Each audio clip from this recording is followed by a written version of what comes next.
Sarah Martinez had always been different from other girls in her small Texas town.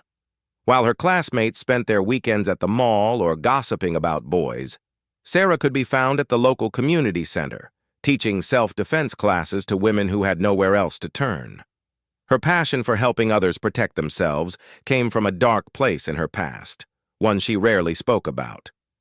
At 19, Sarah made a decision that would change her life forever. She walked into Thompson's tattoo parlor on Main Street and asked for something that would honor the memory of her older brother, Marcus.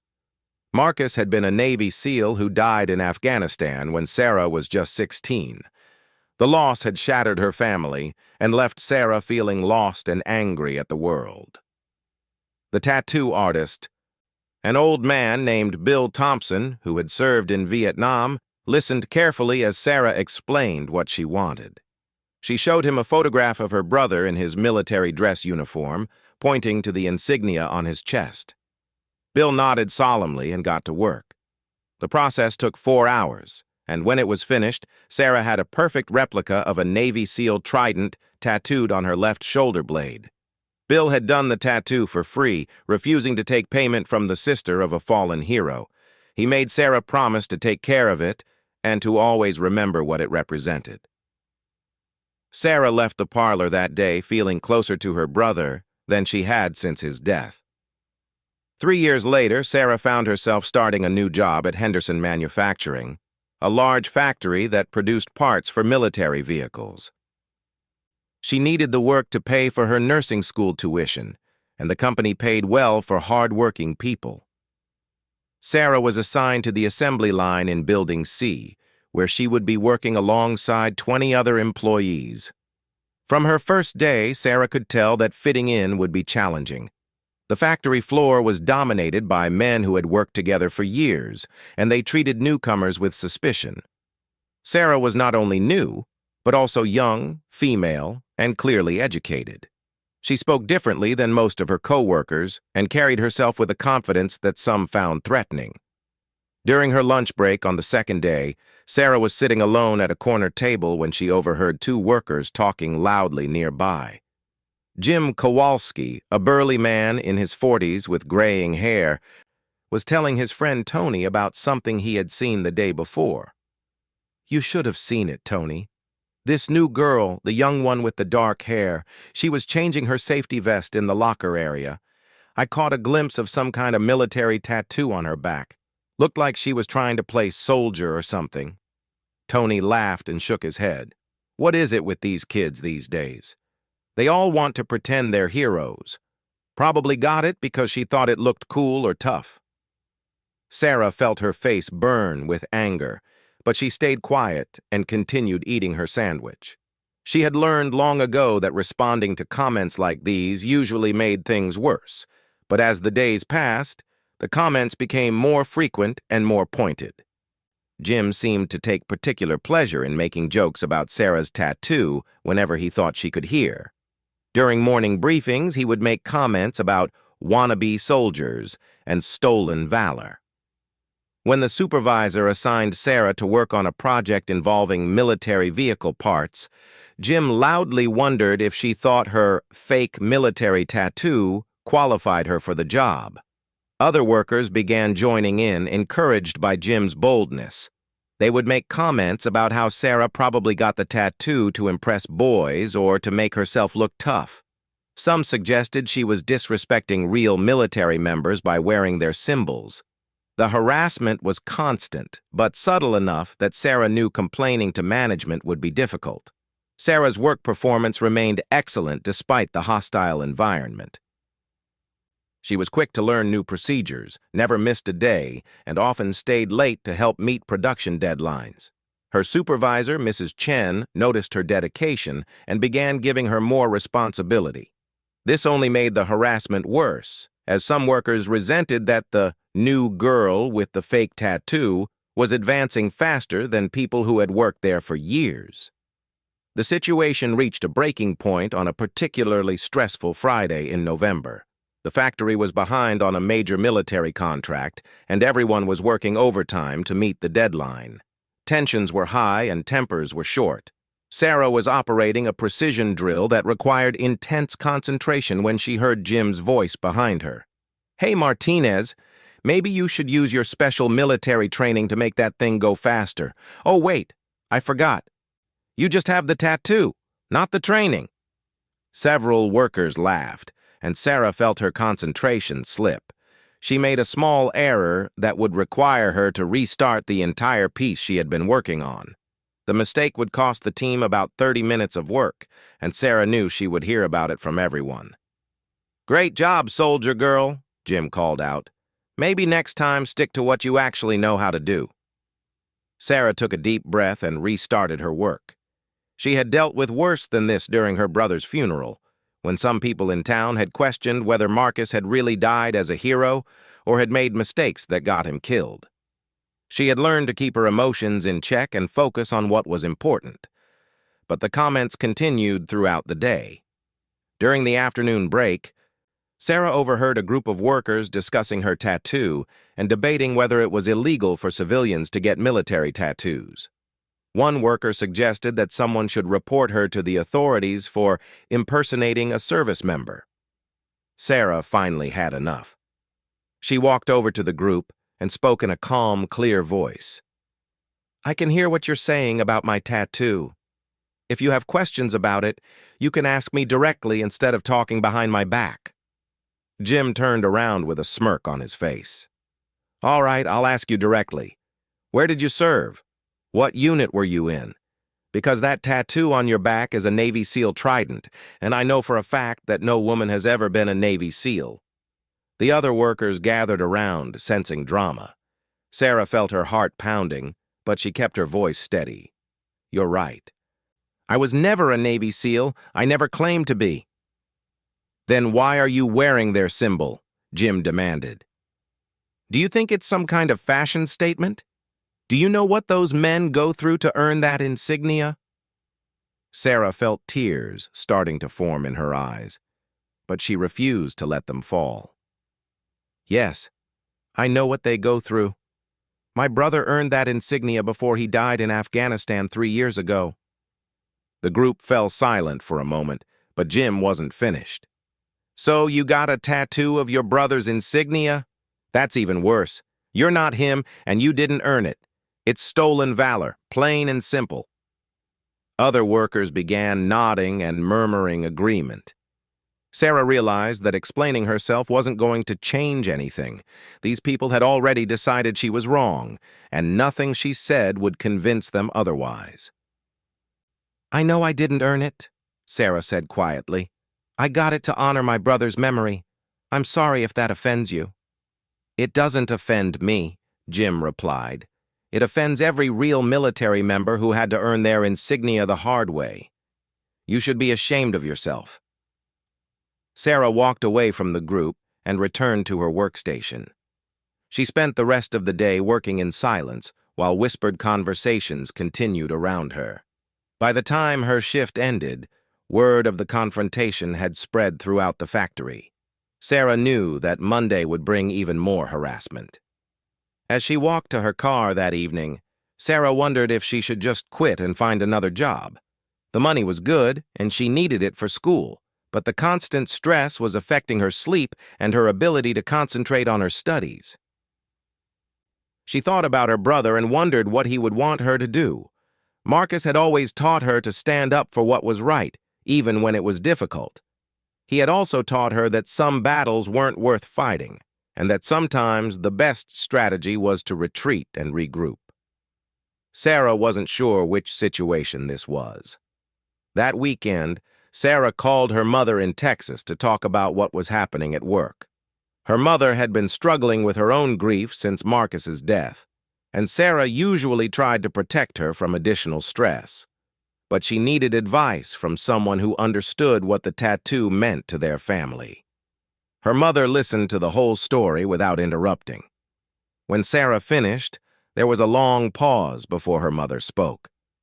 "Sarah, honey, you know that tattoo has caused problems before. Remember when you applied for that job at the hospital and they made you cover it up? Maybe it's time to think about having it removed or covered with something else." Sarah felt like she had been punched in the stomach. She had hoped her mother would understand, but instead, she was suggesting that Sarah erase the one physical connection she had to her brother's memory. "Mom, I can't do that. This tattoo is all I have left of Marcus." "Sweetie, Marcus is in your heart, not on your skin. If that tattoo is causing you problems at work and making people treat you badly, maybe it's not worth keeping." After hanging up the phone, Sarah spent the weekend thinking about her options. She could have the tattoo removed or covered, but the thought made her feel sick. She could quit her job and find something else. But good-paying jobs were hard to find without a college degree. She could try to transfer to a different department at the factory, but she knew the story would follow her wherever she went. On Sunday evening, Sarah made her decision. She would go back to work on Monday and continue doing her job to the best of her ability. She wouldn't hide her tattoo, and she wouldn't apologize for honoring her brother's memory. If people had problems with that, it was their issue, not hers. Monday morning arrived with an unusual buzz of activity at the factory. Sarah noticed several cars in the parking lot that she didn't recognize, including a few that looked like government vehicles. Inside the building, she could see men in suits walking around with clipboards, accompanied by factory managers. Mrs. Wei Chen called a meeting of all workers in Building C before the shift started. She explained that the factory was being visited by military inspectors who were reviewing the company's work on the current contract. She emphasized that everyone should focus on doing their best work and should be professional if approached by any of the visitors. Sarah felt a knot form in her stomach. The last thing she needed was for the tattoo controversy to come up during a military inspection. She decided to wear a long-sleeved shirt under her safety vest, even though the factory floor would be uncomfortably warm. The morning passed without incident. Sarah worked quietly at her station, avoiding eye contact with Jim and his friends. She noticed the military inspectors moving through the factory, observing work processes and asking questions. They seemed professional and focused, paying attention to quality control and safety procedures. Around noon, Sarah was taking a short break to drink some water when she heard raised voices near the main assembly area. She looked over and saw Jim talking animatedly to one of the military inspectors, a tall man in a crisp uniform with several ribbons on his chest. Sarah couldn't hear what Jim was saying, but she could see him gesturing in her direction. Her heart started pounding as she realized that Jim was probably telling the inspector about her tattoo and his accusations of stolen valor. The inspector listened to Jim for several minutes, nodding occasionally and taking notes. Then he looked across the factory floor directly at Sarah. Even from a distance, she could see that his expression was serious and focused. Sarah felt like running, but she forced herself to stay calm and return to her work. She had done nothing wrong, and she wouldn't let Jim's accusations make her act guilty. If the inspector wanted to talk to her about the tattoo, she would explain the situation honestly and accept whatever consequences came from it. The afternoon dragged on slowly. Sarah could feel people watching her, waiting to see what would happen. Jim kept glancing over at her with a satisfied expression, clearly pleased that he had reported her to the military inspector. As the shift neared its end, Sarah noticed the inspector walking in her direction with Mrs. Chen and another factory manager. Her hands started shaking slightly, but she continued working until Mrs. Chen approached her station. "Sarah, this is Commander James Thompson from the Navy. He'd like to speak with you for a few minutes." Sarah turned around and found herself face to face with a man who radiated authority and confidence. He was probably in his 40s, with graying hair and intense blue eyes. His uniform was perfectly pressed, and the insignia on his chest indicated that he was indeed a high-ranking naval officer. "Ms. Martinez," Commander Thompson said in a deep, clear voice, "I understand you have a Navy SEAL trident tattooed on your back." Sarah felt her mouth go dry. She glanced around and realized that most of the factory floor had gone quiet, with workers pretending to focus on their tasks while obviously listening to the conversation. "Yes, sir, I do," Sarah replied, trying to keep her voice steady. Commander Thompson studied Sarah's face carefully before speaking again. I've been told by one of your co-workers that you're wearing military insignia that you didn't earn. That's a serious accusation. Sarah felt every eye in the factory focused on her. The assembly line had essentially stopped, with workers openly watching the confrontation. Jim stood about 20 feet away with his arms crossed, wearing an expression of vindication. Sir, I never claimed to have earned the insignia, Sarah said quietly. The tattoo is in memory of my brother. Tell me about your brother, Commander Thompson said, his expression remaining neutral. Sarah took a deep breath. His name was Marcus Martinez. He was a Navy SEAL with Team 3. He was killed in Afghanistan in 2019 during a rescue operation. Commander Thompson's eyebrows rose slightly. Marcus Martinez from Team 3? Yes, sir. The commander was quiet for a long moment, studying Sarah intently. Then he asked, Where did you get the tattoo done? Thompson's tattoo parlor in Brownsville, Texas. The owner is a Vietnam veteran named Bill Thompson. At the mention of the name, Commander Thompson's expression changed completely. A slow smile spread across his face, and he shook his head in what appeared to be amazement. Bill Thompson from Brownsville? Short guy, about 70 years old with a scar across his left hand? Sarah nodded, confused by the commander's reaction. Ms. Martinez, Bill Thompson is my uncle.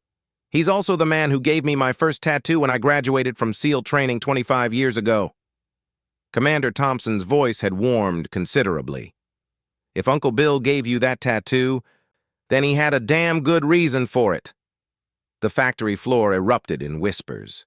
Sarah felt her knees go weak with relief, but she was still confused about what was happening. Sir, I don't understand. Commander Thompson held up his hand to silence the murmurs around them. Then he called out in a voice that carried across the entire factory floor. I want everyone to listen carefully to what I'm about to say. The building fell completely silent. Even the machinery seemed quieter as workers strained to hear every word. My uncle Bill Thompson has been tattooing military personnel for over 50 years. In all that time, he has never, and I mean never, given military insignia to someone who didn't deserve it. If he tattooed a SEAL trident on this young woman's back, it's because she earned the right to wear it.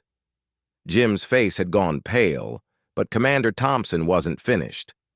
Furthermore, I knew Marcus Martinez personally. He was one of the finest SEALs I ever had the privilege to serve alongside.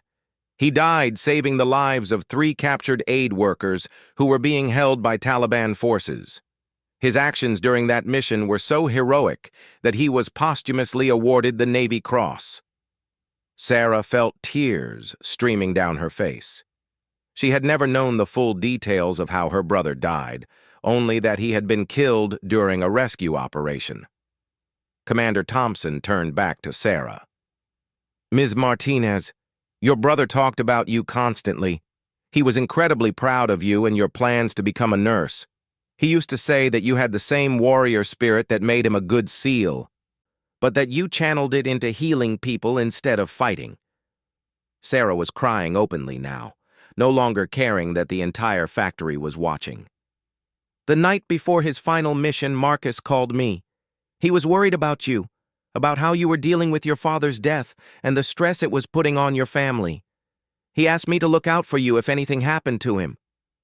My father died 2 months before Marcus was deployed, Sarah whispered. Car accident. I know. Marcus told me.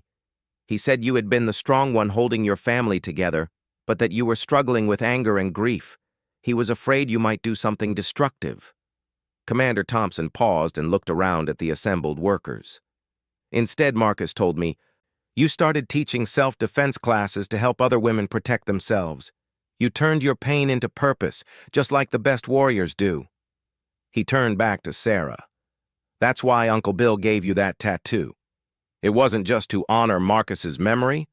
It was because you earned the right to wear it through your own actions and character. Jim had been listening to this exchange with growing discomfort. Now he stepped forward, his face red with embarrassment and anger.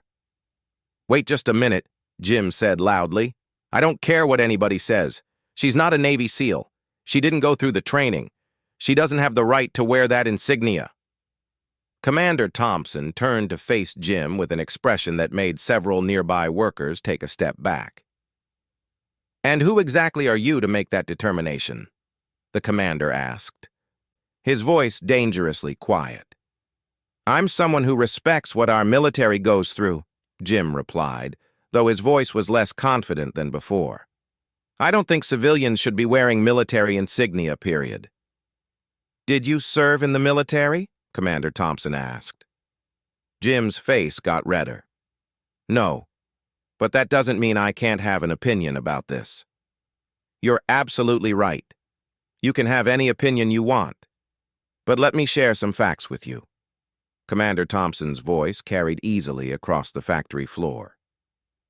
"There are exactly 3 ways a civilian can rightfully wear a Navy SEAL trident. First, they can be awarded honorary membership by a SEAL unit for extraordinary service. Second, they can be a family member honoring a fallen SEAL with the explicit approval of that SEAL's unit. Third, they can be given permission by a SEAL who has earned the right to make that determination." He paused to let this information sink in. "Marcus Martinez personally requested that his sister be allowed to wear his insignia if she chose to honor his memory that way. That request was approved by his commanding officer and by SEAL Team 3. My Uncle Bill was given the documentation to prove this before he did the tattoo." Sarah stared at Commander Thompson in shock. "I never knew." "Marcus arranged it before his deployment, just in case. He wanted you to have something that connected you to his service if it would help you heal." Jim was looking increasingly uncomfortable, but he wasn't ready to back down completely. "How do we know any of this is true? You could be making it all up." Commander Thompson smiled coldly. "You're welcome to call SEAL Team 3 and verify the information. I'll give you the direct number for the commanding officer. While you're at it, you can also call the Navy Personnel Command and verify Marcus Martinez's service record and decorations." He reached into his pocket and pulled out his phone. "Or if you'd prefer, I can call them right now and put them on speakerphone." Jim's bluster finally deflated. "That won't be necessary," he mumbled. "Good," Commander Thompson said. "Now, I believe you owe Ms. Martinez an apology. Not just you, but everyone who participated in harassing her about her tattoo." The factory floor was dead silent. Sarah could feel the tension in the air as workers realized that their behavior was being called out by a high-ranking military officer. Jim stood there for a long moment, clearly struggling with his pride. Finally, he spoke in a voice barely above a whisper. "I'm sorry, Martinez. I was wrong about the tattoo." Several other workers mumbled apologies, though most seemed more embarrassed than genuinely sorry. Commander Thompson wasn't satisfied. "Louder," he commanded. "I want everyone in this building to hear you apologize properly." Jim's face was crimson now, but he raised his voice. "I'm sorry, Sarah. I was wrong to question your tattoo and to harass you about it. I should have minded my own business." "Thank you," Sarah said quietly. Commander Thompson addressed the entire factory floor. "Let me be very clear about something. This young woman has been honoring her brother's sacrifice while working hard to improve her own life and help other people. Instead of respecting that, some of you chose to mock her and make her workplace hostile." He paused to let his words sink in. "Military service members fight to protect the rights and freedoms of all Americans, including the right to honor fallen heroes. When you attack someone for honoring a fallen SEAL, you're dishonoring everything that warrior stood for." Mrs. Chen stepped forward. "Commander, is there anything else you need from us?" "Actually, yes. I'd like to speak with Ms. Martinez privately for a few minutes, if that's possible." Mrs. Chen nodded and gestured toward her office. Sarah followed Commander Thompson, still feeling overwhelmed by everything that had happened. In the privacy of the office, Commander Thompson's demeanor became much more personal and warm. "Sarah, I want you to know that Marcus would be incredibly proud of the woman you've become. When he talked about you, his whole face would light up." Sarah wiped her eyes with a tissue Mrs. Chen had provided. "I miss him so much. Sometimes I feel like I'm letting him down." "How could you possibly be letting him down? You're working hard, going to school and helping other people. That's exactly what he hoped you would do with your life." "It's just hard sometimes. People judge me for things they don't understand, and I feel like I have to constantly defend myself." Commander Thompson nodded. "That's unfortunately common for military families. People make assumptions without knowing the facts, but you handled yourself with dignity today, even when you were being attacked unfairly." He leaned forward in his chair. "I want to tell you something that might help. Marcus didn't just arrange for you to get that tattoo as a memorial. He did it because he saw the same qualities in you that make someone a good warrior. Courage, determination, the willingness to protect others even when it costs you something." "I don't feel very courageous most of the time." "Courage isn't the absence of fear, Sarah. It's doing the right thing despite being afraid. You've been doing that every day since you started working here." Commander Thompson reached into his briefcase and pulled out a folder. "I have something for you. These are copies of the commendation letters that Marcus received throughout his career, including the citation for his Navy Cross. I thought you might like to have them." Sarah opened the folder with trembling hands. The first document was a letter from Marcus's commanding officer describing her brother's final mission in detail. It confirmed everything Commander Thompson had said about Marcus saving the lives of 3 aid workers. "There's also a letter in there that Marcus wrote to you before his final deployment," Commander Thompson said gently. "His commanding officer was instructed to give it to you only if something happened to Marcus and only if you were struggling with his loss." Sarah found the letter at the bottom of the folder. Her name was written on the envelope in Marcus's familiar handwriting. "Take your time reading it," Commander Thompson said. "I'll wait outside." Sarah opened the envelope with shaking hands and began to read. "Dear Sarah, if you're reading this, it means I didn't make it home. I'm sorry for leaving you. But I know you're strong enough to handle whatever life throws at you. I need you to know that choosing to serve as a SEAL was the right decision for me, even knowing the risks. Every mission we complete means families get to stay safe, kids get to grow up in peace, and people like you get to pursue their dreams without fear. But here's the thing, sis, you're serving too. You might not be carrying a weapon or jumping out of airplanes, but you're fighting the same fight I am. Every time you help someone learn to defend themselves, every time you stand up for what's right, every time you choose to heal instead of hurt, you're making the world a better place. I talked to Commander Thompson about arranging for you to get a SEAL Trident tattoo if you want one. I know that might seem strange, but I want you to understand something important. That insignia doesn't just represent the men who earned it through training. It represents the spirit of protection and service that drives everything we do. You have that spirit, Sarah. You've had it since we were kids, and you used to stand up to bullies who picked on smaller kids. You have it when you teach women to protect themselves. You'll have it when you become a nurse and dedicate your life to healing people. So if you choose to wear that insignia, wear it with pride. You've earned the right to carry on the SEAL legacy in your own way. Love always. Marcus P.S. Uncle Bill Thompson, Commander Thompson's uncle, has been given all the paperwork he needs to do the tattoo properly. He's a good man who understands what it means to honor fallen warriors. Sarah was crying again by the time she finished reading. She sat in the office for several minutes, holding the letter and thinking about everything that had happened. Commander Thompson knocked gently and came back in. "Are you all right?" "I think so. Thank you for bringing me this, and thank you for standing up for me out there." "You don't need to thank me for doing the right thing, but I do want to give you some advice." Sarah nodded. Don't let other people's ignorance make you doubt yourself or hide who you are. You have every right to wear that tattoo, and more importantly, you have every right to be proud of your brother's service and your own contributions. It's just hard when people are so sure that I'm wrong. People are often loudest about things they understand least. The man who was harassing you clearly knew nothing about military traditions or the sacrifices made by military families. But instead of educating himself, he chose to attack you. Commander Thompson stood up to leave. I'm going to give you my contact information. If you ever face this kind of harassment again anywhere, I want you to call me. No one should have to deal with that alone. He handed Sarah a business card.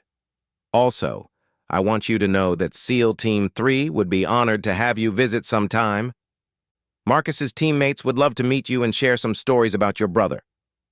I'd like that very much. As they walked back to the factory floor, Sarah noticed that the atmosphere had completely changed.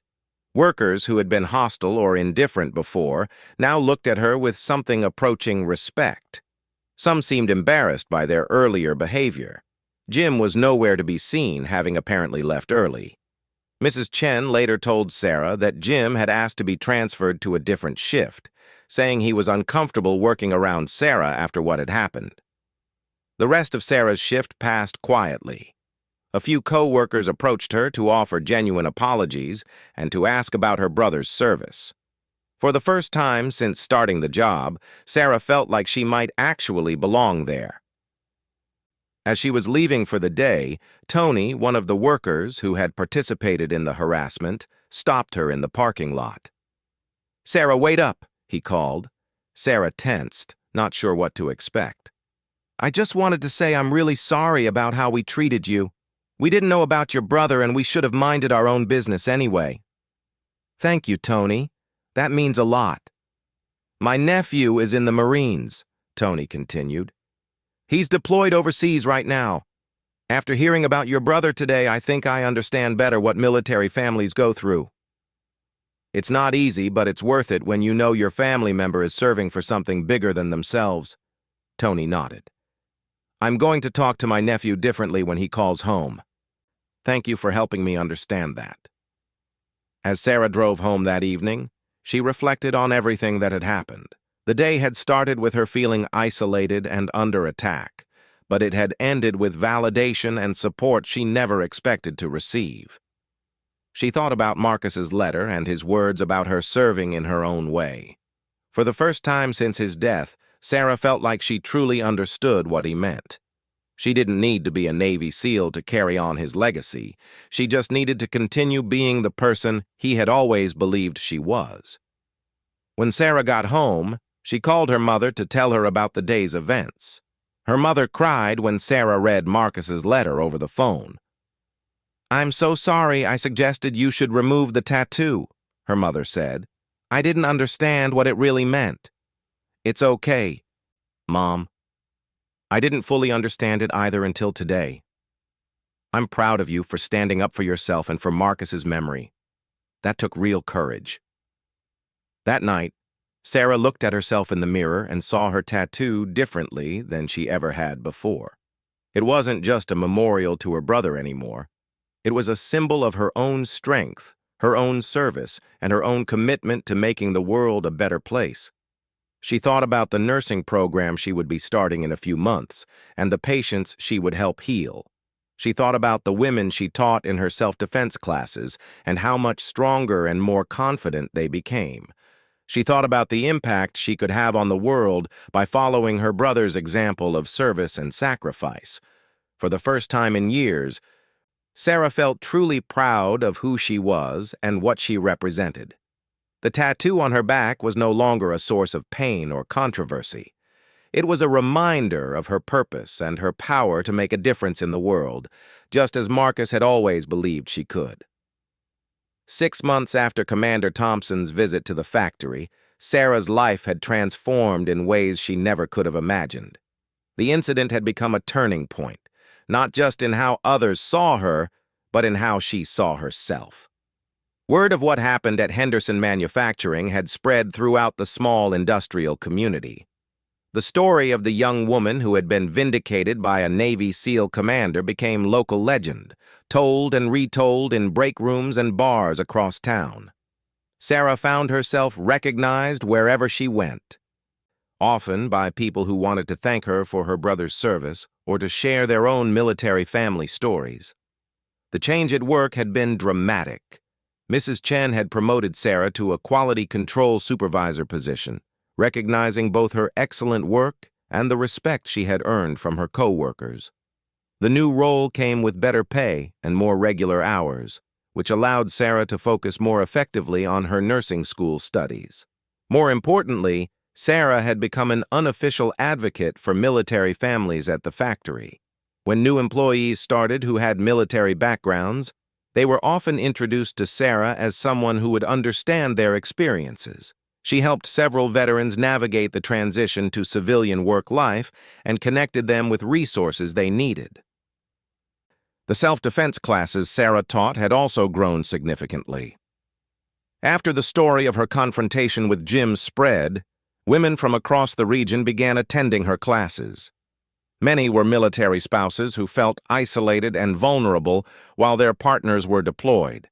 Others were family members of fallen service members who were struggling with their own grief and anger. Sarah had expanded the classes beyond basic self-defense to include discussions about emotional resilience and finding purpose after loss. She brought in guest speakers, including other Gold Star family members and veterans who shared their stories of overcoming adversity. Commander Thompson had kept his promise to stay in touch. He called Sarah every few months to check on her progress and occasionally sent her articles or resources that might help with her classes or studies. Through him, Sarah had connected with other SEAL families and found a support network she hadn't known existed. The most meaningful connection had come through an invitation to visit SEAL Team 3. Commander Thompson had arranged for Sarah to meet some of Marcus's former teammates during a family day event at the naval base in California. The trip had been emotional but healing. Marcus's teammates shared stories about her brother that the family had never heard before. They told her about his sense of humor, his dedication to fitness, and his constant worry about his family back home. Most importantly, they confirmed everything Commander Thompson had said about Marcus's final mission and his heroic actions. Team Chief Rodriguez, who had been Marcus's direct supervisor, gave Sarah a flag that had flown over their base in Afghanistan during Marcus's deployment. "Your brother was the kind of man who made everyone around him better," he told her. "He talked about you constantly and would be so proud of what you're accomplishing." The visit had also provided Sarah with closure she hadn't realized she needed.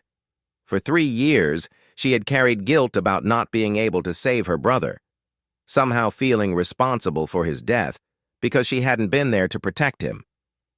Talking with his teammates helped her understand that Marcus had died doing exactly what he wanted to do, surrounded by brothers who loved and respected him. Sarah's nursing school studies were progressing well. She had discovered a particular interest in trauma care, feeling drawn to help people during their most vulnerable moments. Her instructors noted her exceptional bedside manner and her ability to stay calm under pressure. During her clinical rotations, Sarah often worked with veterans who were dealing with both physical injuries and psychological trauma. Her understanding of military culture and family dynamics made her particularly effective at connecting with these patients. Several doctors had commented on her natural ability to put military patients at ease and help them open up about their struggles. Dr. Patricia Williams, the head of the emergency medicine department where Sarah was doing her rotation, had become a mentor and advocate. "You have something special, Sarah," she told her during a recent evaluation. "You understand suffering in a way that allows you to really help people heal, not just physically, but emotionally." The conversation had led to Dr. Williams offering Sarah a position in the emergency department after graduation, with a focus on treating veterans and military families. It was exactly the kind of opportunity Sarah had dreamed about, but never thought would be available to her. Sarah's relationship with her mother had also strengthened significantly since the factory incident. Reading Marcus's letter together had opened up new conversations about grief, healing, and moving forward while still honoring the past. Her mother had begun attending support groups for families of fallen service members and had started volunteering at a local veterans center. "I spent so much time trying to protect you from pain that I forgot to help you find your strength," her mother told Sarah during one of their weekly phone calls.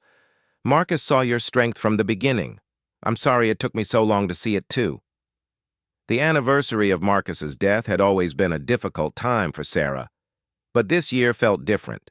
Instead of spending the day alone with her grief, Sarah organized a memorial 5K run to raise money for Gold Star families. The event attracted over 200 participants, including many veterans, military families, and community members who had been touched by Marcus's story. Commander Thompson served as the honorary starter for the race and gave a speech about the importance of honoring fallen heroes by supporting their families. "Marcus Martinez died protecting others," he told the crowd.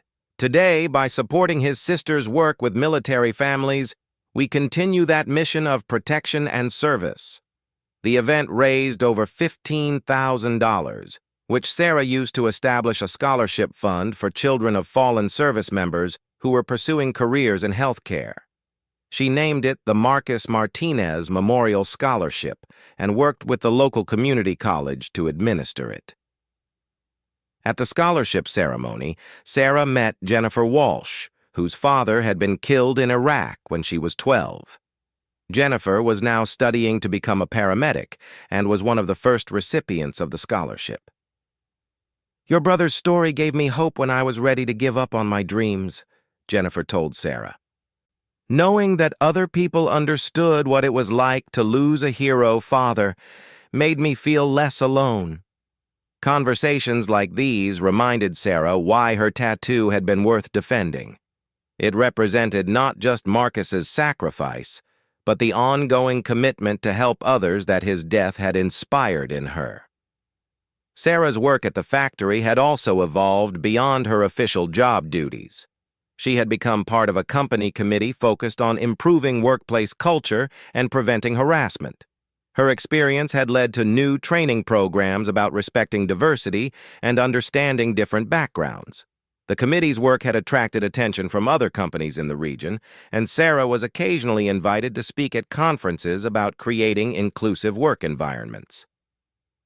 She always emphasized that respect and understanding were more important than agreement, and that taking time to learn about others' experiences could prevent hurtful assumptions and conflicts. Jim Kowalski had never returned to his original shift at the factory. Sarah heard through workplace gossip that he had eventually quit and found work at a different company. She felt no satisfaction in his departure, understanding that his behavior had likely come from ignorance rather than malice. She hoped that the incident had taught him something valuable about making judgments without facts. Tony, on the other hand, had become one of Sarah's strongest supporters at work. His nephew had returned safely from his Marine deployment, and Tony credited his conversations with Sarah for helping him better support his nephew's readjustment to civilian life. "You taught me that military families carry burdens most of us can't imagine," Tony told Sarah. "My nephew said that having family who understood what he went through made all the difference in his recovery." The transformation in workplace relationships had been remarkable. Sarah no longer felt like an outsider at the factory. Co-workers regularly asked about her nursing school progress and her self-defense classes. Several had signed up for her courses, and others had made donations to the scholarship fund. Mrs. Chen had become more than a supervisor. She was now a friend and mentor who encouraged Sarah's ambitions and accommodated her class schedule. "You've changed this place for the better," she told Sarah. "People treat each other with more respect now. They think before they speak." As Sarah's graduation from nursing school approached, she began reflecting on how much her life had changed since that difficult day when Commander Thompson had defended her tattoo. The experience had taught her that standing up for herself and her values was not just about personal dignity, but about creating space for others to do the same. The tattoo on her back had become something she wore with pride rather than defensiveness. When people asked about it now, she was able to tell Marcus's story with confidence and help them understand the military family experience. Many conversations led to deeper discussions about service, sacrifice, and the many ways people could contribute to their communities. Sarah's self-defense classes had evolved into a comprehensive program that addressed not just physical safety, but emotional resilience and community building. She had trained other instructors and established classes in 3 different cities. The program served over 300 women annually and had waiting lists in every location. The classes had also become a space where military and civilian families could connect and learn from each other. Sarah often paired military spouses with civilian women so they could share different perspectives on strength and survival. These connections had led to lasting friendships and support networks that extended far beyond the classes themselves. Dr. Williams had continued to mentor Sarah and had introduced her to other healthcare professionals who worked with veteran populations. Through these connections, Sarah had learned about specialized programs for treating military trauma and had begun considering additional training in that area after completing her nursing degree.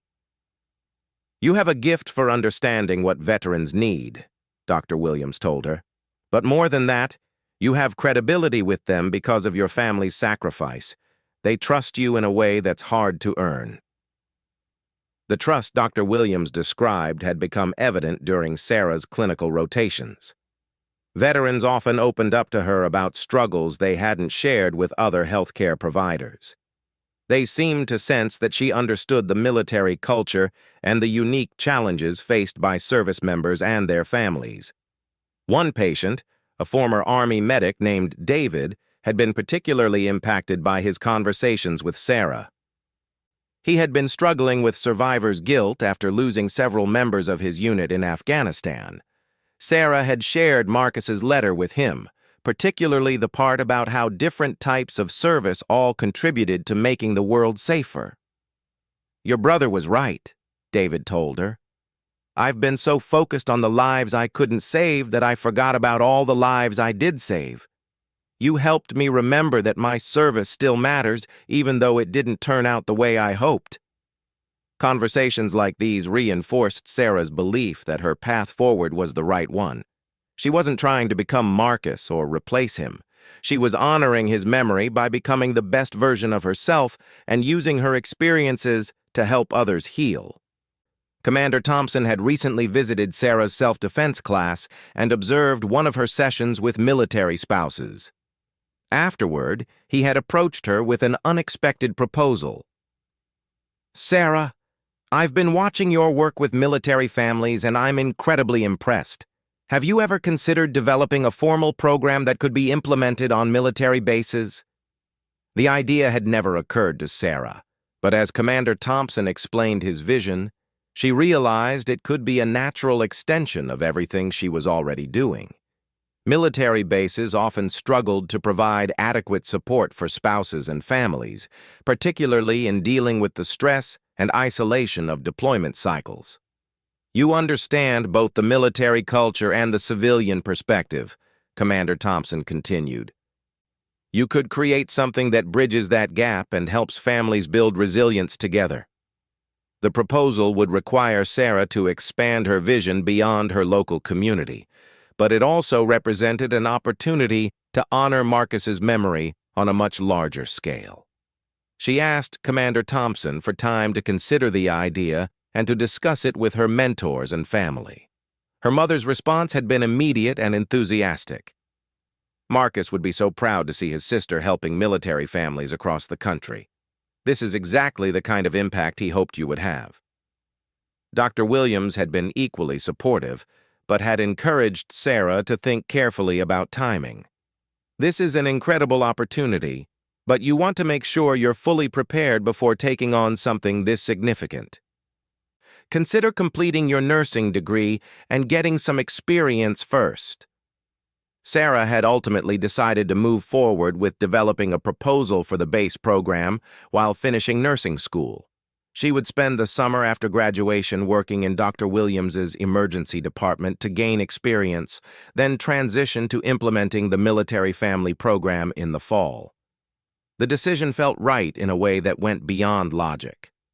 Sarah could feel Marcus's influence in her life, guiding her toward opportunities to serve others and make a positive difference. The tattoo on her back had become a reminder not just of loss, but of purpose and possibility. As Sarah prepared for nursing school graduation, she reflected on the journey that had brought her to this point. What had started as a painful confrontation about her tattoo had led to a clearer understanding of her calling and her capacity to help others. The graduation ceremony was attended by her mother, Commander Thompson, Dr. Williams, Mrs. Chen, and several of her co-workers from the factory. It was a celebration not just of Sarah's academic achievement, but of her growth as a person and leader in her community. In her graduation speech as class valedictorian, Sarah spoke about the importance of turning personal pain into purpose and finding ways to serve others even in the midst of grief.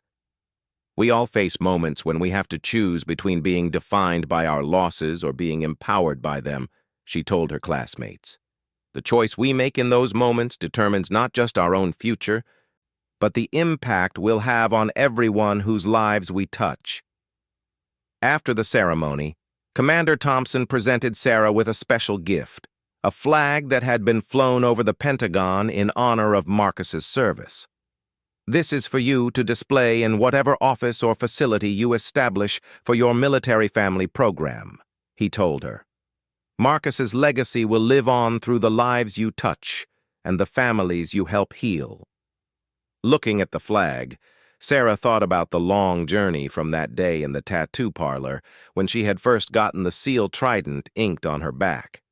She had gotten the tattoo to feel closer to Marcus, never imagining that it would lead to such controversy, vindication, and ultimately a clearer sense of her own purpose. The tattoo had taught her that honoring the past and building the future weren't separate activities. Every time she helped a military spouse find strength, every time she trained a woman to protect herself, every time she provided comfort to a veteran in the emergency room, she was continuing Marcus's mission of protection and service in her own unique way. Sarah's story had become proof that sometimes the most challenging moments in life can lead to the most meaningful opportunities for growth and service. The tattoo that had once made her a target for harassment had become a symbol of resilience, purpose, and the power of standing up for what's right, even when the cost seems too high to pay. As she looked toward her future in military family advocacy and emergency nursing, Sarah knew that Marcus would be proud of the woman she had become and the impact she was preparing to make. The Navy SEAL trident on her back would continue to remind her that service comes in many forms, and that honoring fallen heroes means living a life worthy of their sacrifice.